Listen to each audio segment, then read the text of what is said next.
Good morning, class. I hope you all are fit and fine at your home. So we were doing our chapter alternating current, जिसमें हमने alternating current के बारे में क्या पढ़ा कि alternating current is the one that reverts its direction. ठीक है, जो कि alternate होता है, जो अपनी direction को क्या करता है, reverse करता है. And on the other hand, the current that does not reverse its direction, और वो जो सिर्फ एक ही direction में चलता है, that moves only and only in one direction, is known as what? Is known as direct current. और whereas the current that reverse its direction, जो अपनी direction को reverse करेगा, as well as the current that will change its magnitude at every instant of time, उसे हम क्या कहेंगे? Alternating current कहेंगे. Fine. नाउ ऑल्टरनेटिंग करंट को हम किस सिंबल से डिनोट करेंगे? उसे हम डिनोट करेंगे आई से, सिंपली आई से. और वहीं पे हम ऑल्टरनेटिंग वोल्टेज को किससे डोनेट करेंगे? वी से. अगर आपका कहीं पर आई नॉट लिखा है या फिर आई सबस्क्रिप्ट एम लिखा है, सबस्क्रिप्ट एज इन आई के पैर में एम लिखा है, that is known as I naught is called what? Peak value, और you can say the maximum value of current. ठीक है, वहीं पे अगर वी नॉट लिखा है तो दैट इज व्हाट? और that is what?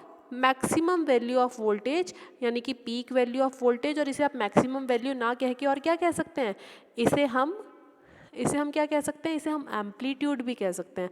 Amplitude of voltage या फिर एम्पलीट्यूड ऑफ करंट. अगर आई है तो करंट, वी है तो वोल्टेज. नाउ तो आज हम क्या पढ़ने जा रहे हैं?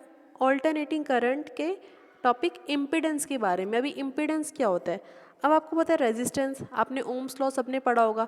ठीक है, that is an obstacle to what? That is an obstacle to flow of current. कभी भी करंट फ्लो हो रहा है तो उसमें जो obstacle as an obstacle work करेगा, उसमें जो रुकावट पैदा करेगा, वो कौन होता है? रेजिस्टेंस. सो इम्पीडेंस क्या है? The net resistance offered by the circuit. Suppose मेरे पास एक सर्किट है, उसमें मैंने इंडक्टर भी लगा दिया है, कैपेसिटर भी लगा दिया है, ठीक है, रेजिस्टेंस भी लगा दिया, रेजिस्टर भी लगा दिया. तो जो तीनों मिलके उस पर जो रेजिस्टेंस लगा रहे हैं वो क्या होगा? इम्पीडेंस होगा. Net means overall, means total. The total resistance offered by the circuit is called impedance. अब इम्पीडेंस में क्या है? हमारे सपोज ज़रूरी नहीं कि LCR ही हो, ठीक है, वो आपका LR भी हो सकता है, LC भी हो सकता है. L stands for what? L किसे यहाँ पे डिपिक्ट कर रहा है? L दिखा रहा है इंडक्टर को, C किसे दिखा रहा है? कैपेसिटर को, एंड R किसे दिखा रहा है? रजिस्टर को. जो नेट रेजिस्टेंस है जो सर्किट ऑफर करता है उसे हम इम्पीडेंस कहते हैं, और it is denoted by Z. किससे डिनोट करते हैं? Z से. और L से यहाँ पे इंडक्टर शो हो रहा है, C से कैपेसिटर, R से रजिस्टर. और ऐसा यूनिट क्या होती है इम्पीडेंस की? दैट इज़ ओम, जो कि आपने रेजिस्टेंस के केस में भी पढ़ा होगा. रेजिस्टेंस की जो यूनिट होती है that is ohm. Fine. Now तो समझ में आया इम्पीडेंस क्या है? इम्पीडेंस क्या है? It is the total resistance, जो पूरा का पूरा ऑब्स्टिकल लग रहा है, पूरा का पूरा रेजिस्टेंस लग रहा है, ऑफर्ड बाय द सर्किट, जो कि सर्किट लगा रहा है, that is known as impedance. It is denoted by Z. Now LCR circuit, LCR circuit या फिर इम्पीडेंस ट्रायंगल. LCR सर्किट को हम इम्पीडेंस ट्रायंगल भी कहते हैं, जहाँ पे L stands for inductor, C stands for capacitor and R stands for resistor. अभी आप एक सर्किट देख रहे हैं जिसमें हमने ये ब्लैक वाला जो ड्रॉ कर रखा है, इसमें L किसे डिपिक्ट कर रहा है? इंडक्टर को, C कैपेसिटर को, और R रेजिस्टर को. अभी हम क्या देख रहे हैं? R के नीचे देखिए the direction of EMF.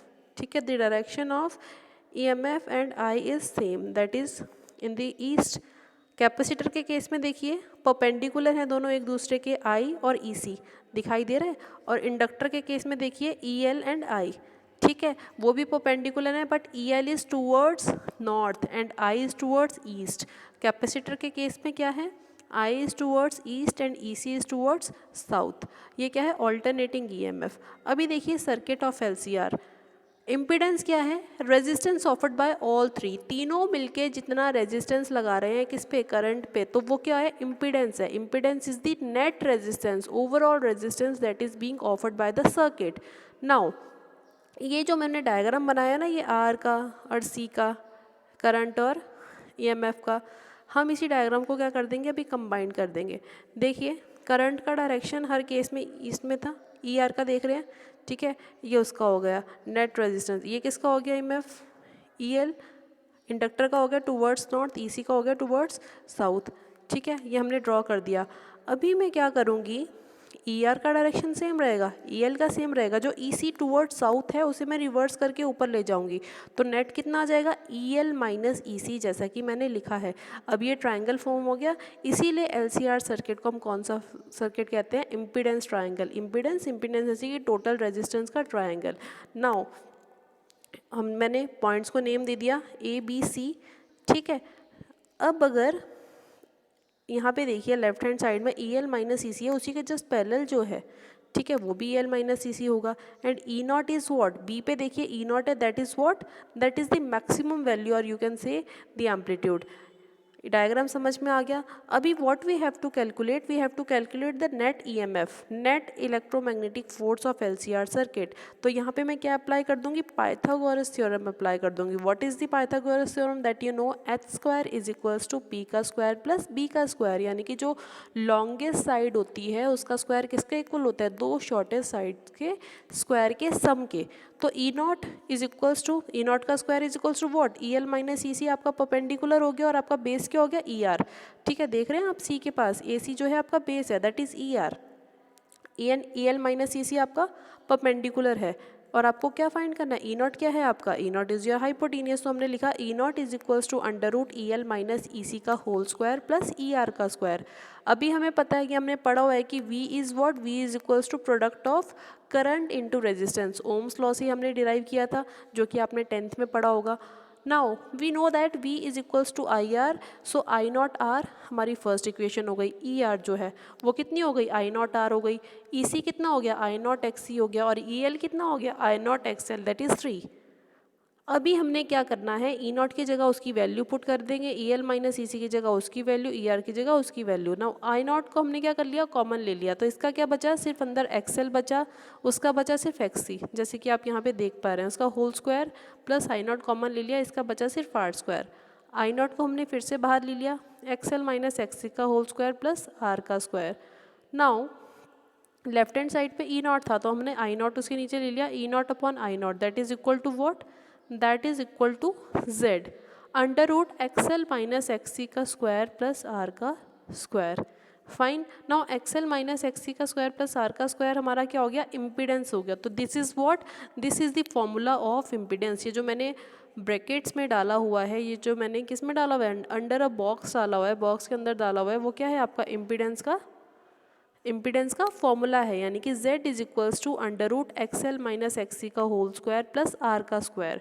No phase difference यहाँ पे कैसे गिवन है, अभी आप देख रहे हैं ऊपर देखिए कि A ने किसके साथ, ये जो ABC जो आपका राइट एंगल ट्रायंगल है, एंड किस पे है हमारा, right angle, that is at C। तो E क्या कर रहा है, A पे आपका एंगल फॉर्म हो रहा है, दैट इज फाई। तो tan फाई हम क्यों लेंगे यहाँ पे, क्योंकि tan फाई क्या होता है, P/B। तो हमें देखना है व्हाट इज बीइंग गिवन, उसके बेसिस पे ही हम लेते हैं साइन कॉस टेन, जैसे कि आपने ट्रिग्नोमेट्रिक फंक्शंस 10th क्लास में ही पढ़े होंगे।